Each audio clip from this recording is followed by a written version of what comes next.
جہری نمازوں میں تو سورہ اعراف کے مطابق امام کے پیچھے مقتدی کو قراءت نہ کرنے کا جواز ثابت ہوتا ہے، لیکن سری نمازوں میں لوگ امام کے پیچھے سورہ فاتحہ کیوں نہیں پڑھتے، جبکہ حدیث میں تو سکتہ دینے کا بھی حکم ملتا ہے؟ پھر امام سورہ فاتحہ پڑھنے کے لیے سکتہ کیوں نہیں کرتا؟ امام احمد ابن حنبل فرماتے ہیں کہ میں نبی سے صرف ایک سکتے کو جانتا ہوں جو شروع میں کیا جاتا ہے۔ راجح قول کے مطابق جو سورہ فاتحہ اور سورت کے درمیان جو سکتہ ہے اس کا حدیث میں تذکرہ نہیں ملتا۔ رہا یہ مسئلہ کہ سورہ اعراف میں جو حکم ہے کہ جب امام قرات کرے تو تم خاموش، یعنی جب بھی کوئی قرات کرے تو تم خاموش ہو جاؤ، تو چلو جہری نمازوں میں تو ہم خاموش ہو جائیں، سری کے بارے میں تو یہ آیت نہیں ہے نا، کیا خیال ہے؟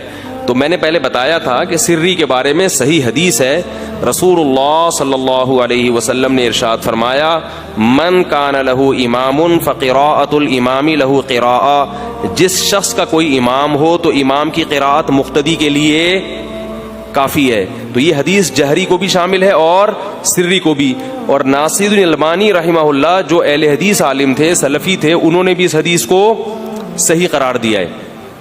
سمجھ رہے ہو؟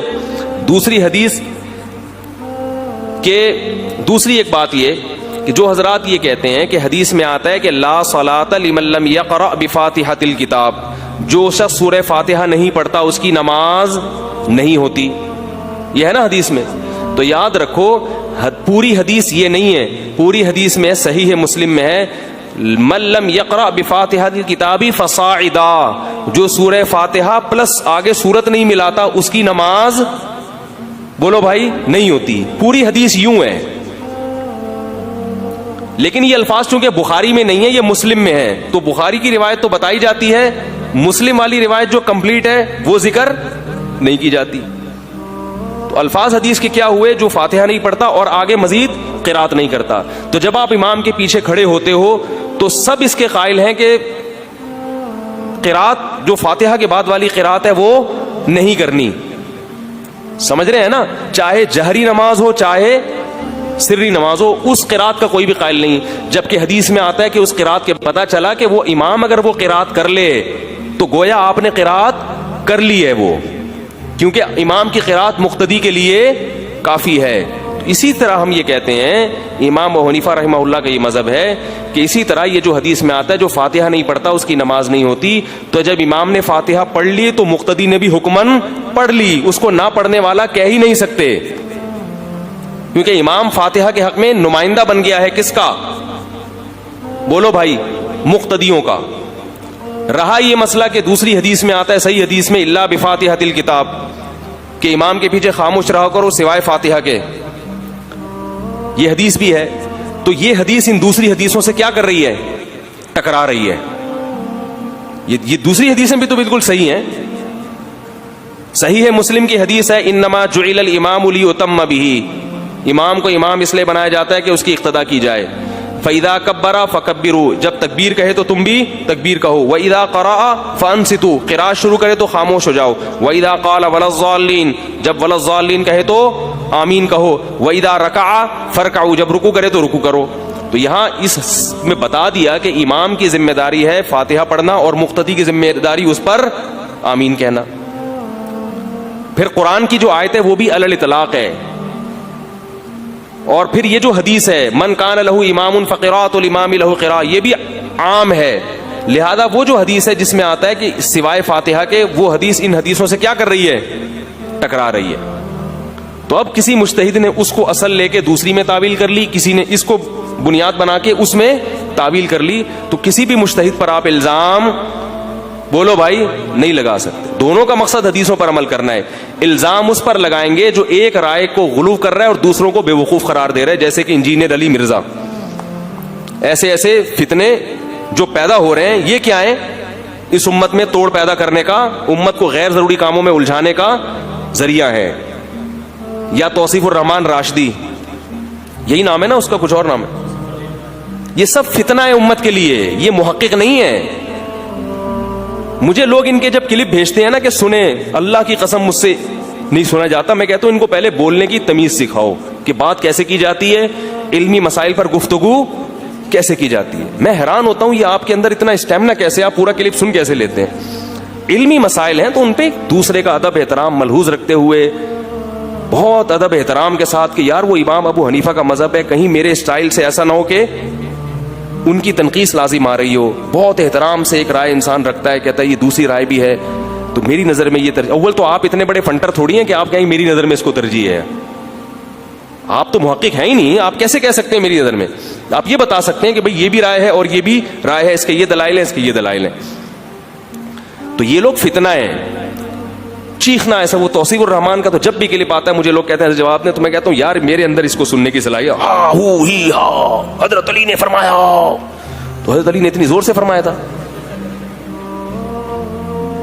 قرآن میں یہ بھی تو آتا ہے وغضض من صوتک, اپنی آوازوں کو بس کرو. ان انکر الاصوات لصوت الحمیر, سب سے بری آواز کس کی ہے؟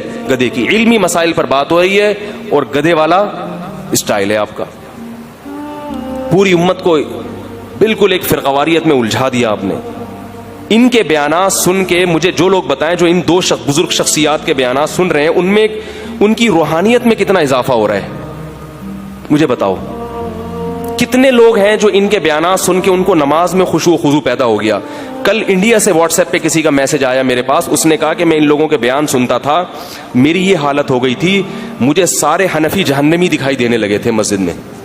مسجد کا امام رفع الیدین نہیں کرتا, مجھے لگتا تھا یہ بھی جہنم میں جائے گا, وہ بھی جہنم میں جائے گا, امام حنیفہ بھی غلط, ان کو سب تیل بیچ رہے ہیں, پکوڑے بیچ رہے ہیں, یہ ان کو کسی کو کچھ بھی نہیں آتا, سب جاہل ہیں. اتنے بڑے بڑے ائمہ جو بھی رفع الیدین کے بغیر, بر صغیر میں محمد بن قاسم آیا, محمود غزنوی, اور یہ بڑے بڑے علامے بر صغیر میں, شاہ ولی اللہ, شاہ اسماعیل شہید, جو انگریزوں کے مقابلے میں ڈٹے لڑے. اور یہ پوری جو مسلمانوں کی تاریخ آپ اٹھا کے دیکھیں گے, اس تاریخ میں تو 99.99% لوگ کوئی حنفی, کوئی مالکی, کوئی شافی نکلے گا. تو یہ سارے کیا لگنے لگے؟ جہنمی. تو کہہ رہے پھر اس نے کہیں میرا کلپ سنا کہ بھئی اختلافی مسائل ہیں, اس میں ہر طرف دلائل ہوتے ہیں, تو کہہ رہے پھر مجھے کچھ قرار آیا نہیں یار یہ بھی ٹھیک ہے وہ بھی ٹھیک ہے, سب صحیح ہے. ہمارا کام ہے مجتہدین میں سے کسی ایک کی اتباع کریں اور باقیوں پر کیا کریں؟ اعتماد کریں. سمجھ رہے ہو؟ تو چھوڑ دیں ان کا کلپ سننا, اس سے آپ کی روحانیت میں کمی ہوگی. اور سوائے اس کے وہ بھی دار اسلام سے خارج, وہ گستاخ رسول, وہ فلانا, وہ ڈمکانا, وہ یوں, اس کے علاوہ آپ کو کچھ بھی حاصل نہیں ہوگا. قیامت کے دن آپ کے ترازو کا پلڑا اعمال سے بالکل خالی ہوگا. رفع الیدین کے جھگڑے, آمین کے جھگڑے, فلاں مشرک, فلاں کافر, اس کے علاوہ, ان گالیوں کے علاوہ آپ کے اعمال میں کوئی بھی چیز آپ کے ساتھ نہیں ہوگی. صحابہ کرام میں یہ سارے اختلافات موجود تھے. مصنف ابن ابی شیبہ کی بالکل صحیح سندوں میں کی روایت ہے کہ بعض صحابہ ہاتھ چھوڑ کے نماز پڑھتے تھے, بعض ہاتھ باندھ کے نماز پڑھتے تھے, بعض رفع الیدین کرتے تھے, بعض رفع الیدین نہیں کرتے تھے. مگر ایک چیز سب پہ کامن تھی کہ نماز میں روتے سب تھے, نمازوں میں دل سب کا لگتا تھا. تہجد میں لمبی لمبی تہجد کی نمازیں پڑھتے تھے. وتر کوئی ایک رکعت کا قائل تھا, کوئی ایک رکعت کو جائز نہیں سمجھتا, 3 رکعت وتر کا قائل تھا. لیکن جو ایک رکعت کے قائل تھے وہ بھی ایک رکعت میں پورے قرآن پڑھ لیا کرتے تھے, جو 3 رکعت کے قائل تھے وہ بھی تیسری رکعت میں پورے قرآن پڑھ لیا کرتے تھے. اتنا مزہ آتا تھا ان کو, کیونکہ اس وقت اس قسم کے کلپ مارکیٹ میں بولو بھائی نہیں آئے.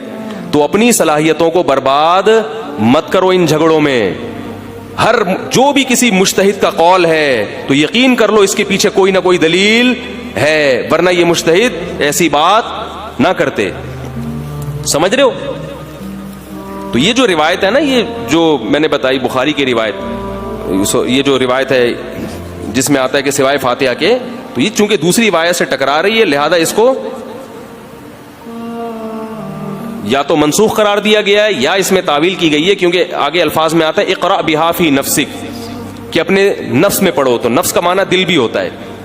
تو بعض ائمہ نے اس کی تعویل یہ کی ہے کہ اس سے مراد ہے دل میں اس کے معنی مفہوم پہ اچھی طرح غور کرو. تو ویسے تو باقی صورتوں کے بارے میں بھی غور کرنا ہے, لیکن اس کے بارے میں زیادہ تاکید ہے. تو اقرأ بہا فی نفسک کے الفاظ ہیں. پھر بھی اس پہ بہت کچھ ہے. اگر کسی نے تحقیق کرنی ہے نا تو ایک کلپ سے تحقیق نہ کرے. اس کے بارے میں مولانا سرفراز خان صفدر صاحب کی کتاب ہے فاتحۃ الکلام خاتمۃ الکلام فی القراءۃ خلف الامام, وہ کتاب پوری پڑھیں. ایک صاحب نے مجھے کہا بخاری کے حوالے نہیں دے رہے, اپنے بزرگوں کی کتابوں کے حوالے دے رہے ہو. تو اللہ کے بندو اس میں حدیثوں ہی کے حوالے سے انہوں نے ثابت کیا ہے. آپ بھی تو یوٹیوب کے حوالے دے رہے ہو, انجینئر کے حوالے. تو جب آپ مجھے انجینئر کے حوالے دیتے ہو تو میں کہتا ہوں انجینئر کون ہوتا ہے, تو آپ فوراً یہ کہتے ہو نا کہ انجینئر نے حدیث کوٹ کی ہے. تو میں بھی کہہ رہا ہوں مولانا سرفراز خان صفدر صاحب نے جو کتاب لکھی ہے اس میں کیا کوٹ کیا ہے؟ تورات اور انجیل سے نہیں لکھی, وہ سب حدیثوں سے مزین ہے. اس میں پورے دلائل کے ساتھ انہوں نے اپنی یہ تحقیق ثابت کی ہے کہ راجح قول قرآن و سنت کی روشنی میں یہ ہے کہ امام کے پیچھے فاتحہ نہ پڑھی جائے. وہ پوری کتاب پڑھ لیں آپ اگر تحقیق کرنے کا شوق ہے. پھر بھی ہم کہتے ہیں, ہماری تو رائے یہی ہے کہ نہیں پڑھنی چاہیے, پھر بھی ہم پڑھنے والوں پر کیچڑ بولو بھائی نہیں اچھالتے. ٹھیک ہے بھائی, ہماری تحقیق یہی ہے کہ رفع الیدین نہ کرنا بہتر ہے, کرنے والوں پر کیچڑ نہیں اچھالتے. وہی دونوں طرف دلائل ہیں. یہ جو کہتے ہیں نا کہ رفع الیدین کی حدیثیں کم ہیں, کرنے کی حدیثیں زیادہ ہیں, یہ کوئی اصول ہی نہیں ہے کہ جس چیز کی حدیثیں زیادہ ہوں وہ کرنا چاہیے, جس کی کم ہو یہ اصول ہی نہیں ہے. جو کرنے کی چیز ہوتی ہے اس کو بیان کیا جاتا ہے. رفع الیدین کرنے کی چیز تھی تو صحابہ نے اس کو بیان کیا. جب آپ نے بغیر رفع الیدین کے نماز پڑھی تو جو وہ نئی کام رفع الیدین نہیں کیا نا, تو اس کو ہائی لائٹ نہیں کیا گیا. اس کا پھر صحابہ کے فتاوی سے پتہ چلتا ہے, تابعین کے عمل سے پتہ چلتا ہے. اب اگر احناف نے اس میں عبداللہ بن مسعود کے عمل کو لے لیا کہ یار ساری زندگی نبی کے ساتھ رہے ہیں اور وہ رفع الیدین کے بغیر نماز پڑھتے تھے اور اس پر روایات کی ہمیں ضرورت نہیں ہے, عبداللہ بن مسعود کا عمل تواتر کے ساتھ چلا آ رہا ہے, تو اتنے بڑے فقیہ جب 24 گھنٹے نبی کے ساتھ رہنے والے اگر وہ نہیں کر رہے تو ہم اس میں ابن مسعود کی تقلید نہیں کر رہے, اس میں نبی کی تقلید ہو رہی ہے. ان کا عمل اس بات کی دلیل سمجھا گیا ہے کہ یار رسول اللہ صلی اللہ علیہ وسلم نہیں کرتے ہوں گے. اس پہ پھر بعض لوگوں کو اشکال ہوگا کہ عبداللہ بن مسعود تو تطبیق کیا کرتے تھے, رکوع میں گھٹنوں کے درمیان ہاتھ رکھ کے رکوع کرتے تھے, تو پھر ان کا یہ عمل بھی اس کی دلیل ہونی چاہیے. تو بھائی عبداللہ بن مسعود کے کسی شاگرد نے اس عمل میں عبداللہ بن مسعود کو فالو نہیں کیا اور عبداللہ بن مسعود نے ان کو تنبیہ بھی نہیں کی. تو یہ اس کی علامت ہے کہ عبداللہ بن مسعود خود اس عمل کو اتنی ویلیو نہیں دیتے تھے. وہ جانتے تھے کہ نبی کی یہ سنت متروک ہو چکی ہے, لیکن انہوں نے اس نیت سے کیا ہوگا کہ بھائی یہ بھی ایک عمل ہے تاکہ لوگوں کے سامنے یہ بھی زندہ رہے. لیکن رفع الیدین کے معاملے میں عبداللہ بن مسعود کے جتنے شاگرد ہیں وہ سب ترک رفع الیدین کے قائل ہیں. پورا اہل کوفہ جو عبداللہ بن مسعود اور حضرت علی سے جن کا سلسلہ جا کے ملتا ہے وہ تمام کے تمام کس کے قائل رہے ہیں؟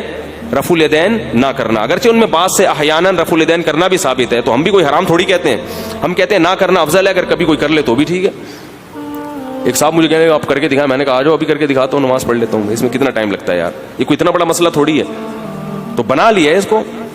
کیا ہو رہا ہے شام میں, حالات کیا چل رہے ہیں مسلمانوں کے, فلسطین میں کیا حالات چل رہے ہیں, اور پوری دنیا میں کیا مسلمانوں کے حالات چل رہے ہیں. فجر پڑھتا نہیں ہے ایک آدمی, مگر رفع الیدین کی تقریریں اس کو اچھی طرح رٹی ہوئی ہیں. تو چھوڑ دو ان مسائل میں مت پڑھو, یہ ہو چکے ہیں. اس میں لوگ کہتے ہیں اچھا اصل میں مولوی لوگ اپنی دکانیں چمکانا چاہتے ہیں, تحقیق سے ہم کو ہٹا کر اپنی دکانیں. تو یہ بھی تو ممکن ہے جو تمہیں تحقیق میں لگا رہا ہے وہ اپنی دکان چمکانا چاہتا ہو, کیونکہ پوری تحقیق آپ نہیں کر سکتے, آپ کو اس کی حوالوں پر اعتماد کرنا پڑتا ہے. یہ بھی تو ممکن ہے. دکان وہ چمکاتا ہے جو پوری امت سے ہٹا کے اپنی طرف کھینچ رہا ہے. لیبل وہ یہ لگا رہا ہے کہ میں تم کو مولویوں کے چرغوں سے مولویوں کے شکنجے سے باہر نکال رہا ہوں.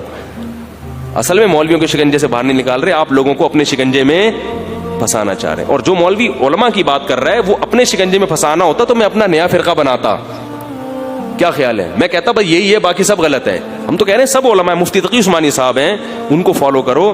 اور بنوری ٹاؤن میں بڑے بڑے علامے پڑے ہوئے ہیں, جامع فاروقی میں بڑے بڑے علامے پڑے ہوئے ہیں. اور چلو یار آپ ہمارے فقہ حنفی کو نہیں مانتے, آپ اہل حدیث عالم ہی کو, کسی اچھے عالم کو فالو کر لو جو آپ کو اس فرقہ واریت میں نہ الجھا رہا ہو. کوئی اہل حدیث ہیں مجھ سے فون کر کے پوچھتے ہیں کہ بھائی میں تو اہل حدیث, میں کہتا ہوں چلو یار اگر اہل حدیث کو فالو کرتے ہو تو کسی سلجھے ہوئے عالم کو فالو کرو جو آپ کو روحانیت پہ توجہ زیادہ دے اور ان بکھیڑوں میں آپ کو نہ ڈالے. ہمارے بعض اکابر سے اہل حدیث بھی بیعت تھے اور انہوں نے کبھی ان اہل حدیثوں کو زبردستی مجبور نہیں کیا حنفی بن. ابھی چند دن پہلے کسی کا فون آیا میرے پاس, پتہ نہیں یو کے سے آیا یا امریکہ سے, اس نے بتایا کہ ہم لوگ اہل حدیث ہیں لیکن ہمارے جو والد تھے یہ وہ شیخ الحدیث مولانا زکریا رحمۃ اللہ علیہ سے بیعت تھے. تو بھائی ٹھیک ہے, ہماری رائے تو یہی ہے کہ ایک فقہ کو فالو کرو, اس میں عافیت زیادہ ہے. لیکن یہ رائے بھی ہم مسلط نہیں کر سکتے بھائی, ٹھیک ہے, کسی کے سمجھ میں آئے ٹھیک ہے, نہیں آئی تو اب یہ تو نہیں کہ ہم اس کو زبردستی مسلط کریں گے. تو اگر اسلام کی بیسک میں وہ ہمارے ساتھ متفق ہے, نماز پڑھتا ہے, روزے رکھتا ہے, زکوٰۃ دیتا ہے, امت کو فرقہ واریت میں نہیں الجھاتا, ٹھیک ہے, کوئی مسئلہ نہیں. سمجھ رہے ہیں کہ نہیں سمجھ رہے؟